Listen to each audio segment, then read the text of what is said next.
Hello everybody and welcome back to Will's Mountain Homestead, where everything in our garden is ripening all at the same time and we have to do something with it. So today we are going to break out this recipe book from Ball and we are going to be doing the oven roasted marinara.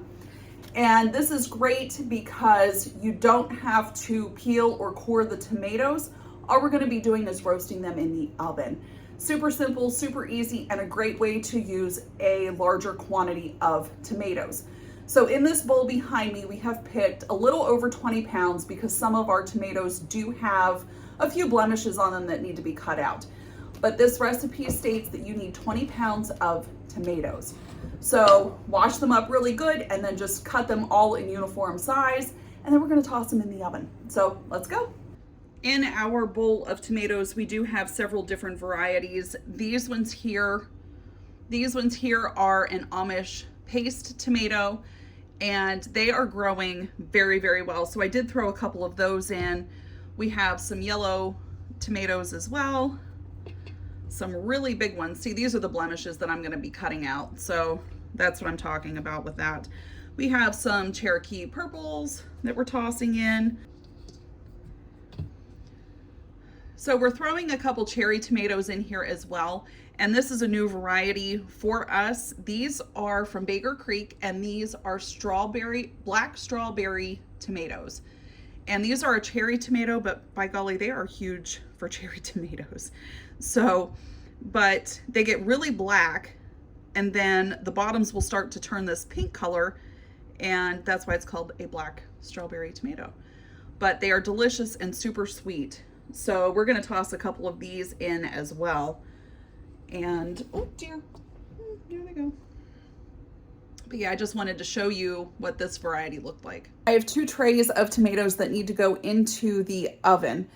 And one is a big roaster pan like that that's full, and the other one is just a sheet pan. And these are going to go in at 375 for 45 minutes.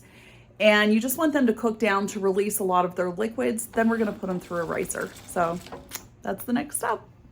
As your tomatoes are roasting in the oven, we need 1.5 cups of onions. So I went out, pulled these, we're gonna chop these up, and then we're gonna put them in a little pan. And when we have 20 minutes left on our oven timer for roasting our tomatoes, we're gonna pop these in and get them all caramelized. We have our sauce in our larger stock pot, and to that we are going to add in our caramelized onions.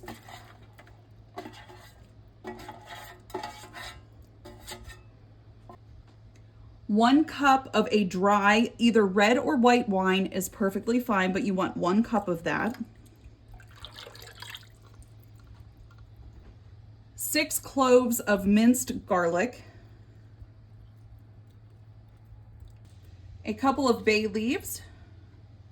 And in here I have a tablespoon of canning salt, a tablespoon of oregano, and 2 teaspoons of black pepper. So we're just gonna put that in there as well.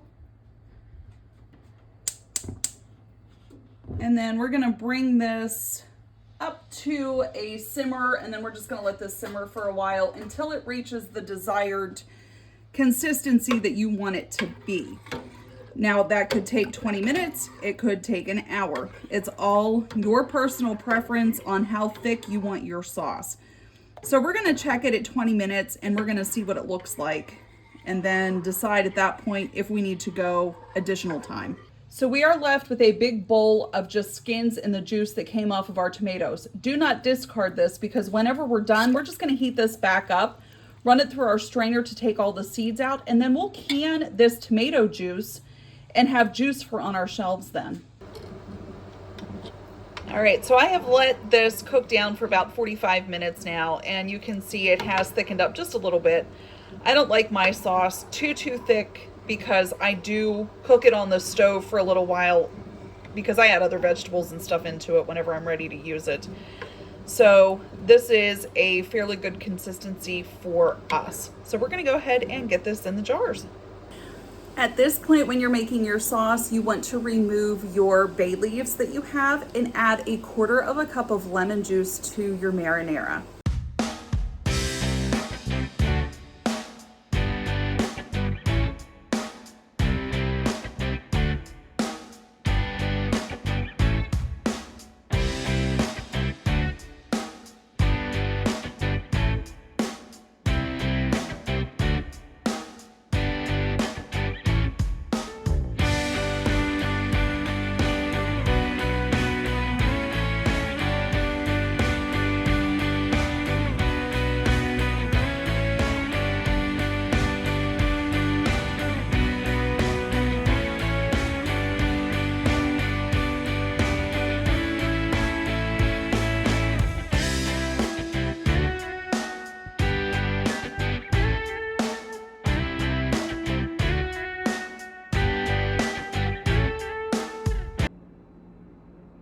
right, gang, we ended up with 4 quarts of marinara sauce and 3 pints of tomato juice for canning today. So I know that might have seemed like a lot of work for just the, 7 jars that I got, plus the half jar in the fridge.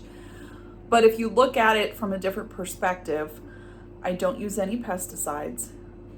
My tomatoes did not exchange hands with anybody. It came fresh out of my garden, and it's going to provide me with 4, 5, 6, 7 meals out of maybe even 8 out of all of that. So when you look at it that way, that's not too shabby for a couple hours worth of work. So thank you guys so much for watching. Take care, God bless, and we'll see you next time. Bye.